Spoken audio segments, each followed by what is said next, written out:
What's going on, everybody? My name is Michael. Welcome into For the Love of College Football. And in this one, I'm going to be going over my preview and prediction for Ohio State versus the Hurricanes of Miami. A lot of this is going to be focused on Miami for the sole fact that the recipe for success for Ohio State is kind of simple.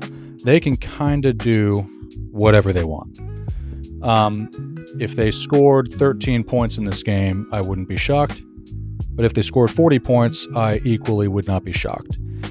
Ohio State is seemingly just the better team all around.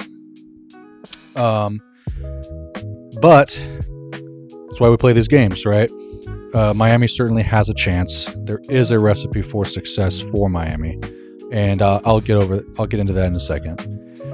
I want to start with this, though. It's an S&P Plus analytic rating here. S&P Plus ranks Miami 22nd nationally in offensive efficiency, while Ohio State ranks number 1 in the country in S&P Plus total defense. Ohio State's defense has been the best across the board all year, and maybe on paper, Indiana's is better in some metrics, but if you really watch these games, you can tell that Ohio State's the best defense in the country. They have been all year. I don't think that Miami has an elite offense. I do think they have a good offense with an elite defense, but I don't think they have an elite offense. To beat this Ohio State team, to beat their defense at least, you have to have an elite offense to some degree. And Indiana, who I would consider has a much better offense than Miami, could still only score 13 points themselves. That tells you how good this Ohio State defense truly is. And let's put this into perspective for Miami's sake. Texas A&M ranks 23rd in yards allowed and 57th in points allowed. And Miami couldn't score on them. And, kudos to A&M. They came to play. But Ohio State's defense is a different beast than Texas A&M's. Here is maybe a saving grace way of looking at Miami's defense. They are structured very similar to Indiana. They're not the same level of athlete, maybe they're not maybe coached quite as well, but they are very similar in the way that they are structured. Indiana has tremendous front seven players. They have an elite defensive line and great second level guys. Miami has an elite interior defensive line in their own right? Ruben Bain, Akeem Mesidor, these guys are going to cause mayhem. They're gonna pressure you up the middle, and they're gonna make your life hell. They're gonna make their presence felt on every play. That is the one matchup on the field that I would consider Miami has the edge in, is their interior D line and Ohio State's interior O line. I would maybe give a slight edge to Ohio State's tackles compared to Miami's edge defenders, but I don't think it's quite as necessary, right? Because what we've seen all year, if you look at the moments when Julian Sayin has made mistakes and maybe been exposed a little, it was up the middle pressure, right? Elite interior defensive lines have given him some problems this season. So Miami is at least structured in a way that could cause them fits.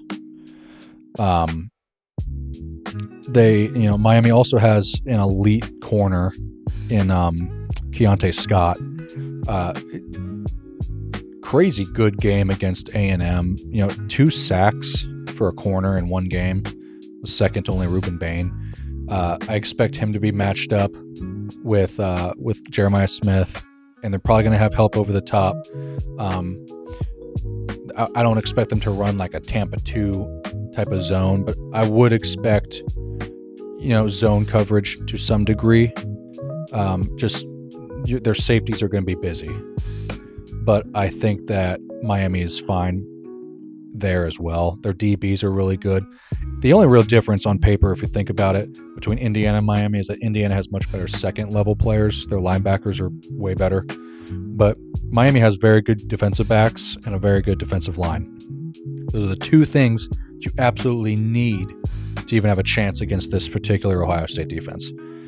But at the end of the day, I just find it hard to believe that Ohio State would lose a big game 13-10 and not bounce right back. Sound familiar? They're just the all-around better team. Much like how the Michigan game last year was kind of their catalyst for motivation in winning a title and, kicking everybody's ass in the playoffs. I would expect their loss to Indiana to do somewhat of the same thing. I don't expect this game to be a blowout, though. I expect this game to be a slobber knocker, probably for about 3 quarters before Ohio State pulls away late. Maybe like a big chunk play by Smith, or just maybe like Miami's run defense plays great all day, and then they give up one big run that sets them up. I expect Miami to get to Julian Sand early and often. It's not going to be an easy day at the office for Ohio State's offense. And Bo Jackson might even get contained a little bit. But Ohio State is simply the all-around better team. But that is the recipe for Miami. Interior defensive line pressure, help over the top, when covering these receivers. And you just got to protect the ball on offense and establish the run game. That's the other thing, too. I can't remember off the top of my head how many rushing yards Indiana had against Ohio State. I don't think they had a 100-yard rusher in that game. So I think still Jordan Marshall's the only running back that has ran for 100 yards on Ohio State, and it was literally 100 on the dot. But if you can get Mark Fletcher going, also, he had a great game against A&M, over like almost 180 rushing yards. If you can get 4 or 5 yards a carry on average, maybe get some big chunk plays, that's going to really help Miami's odds in this game. But that's really the only way that they're going to be able to win this game.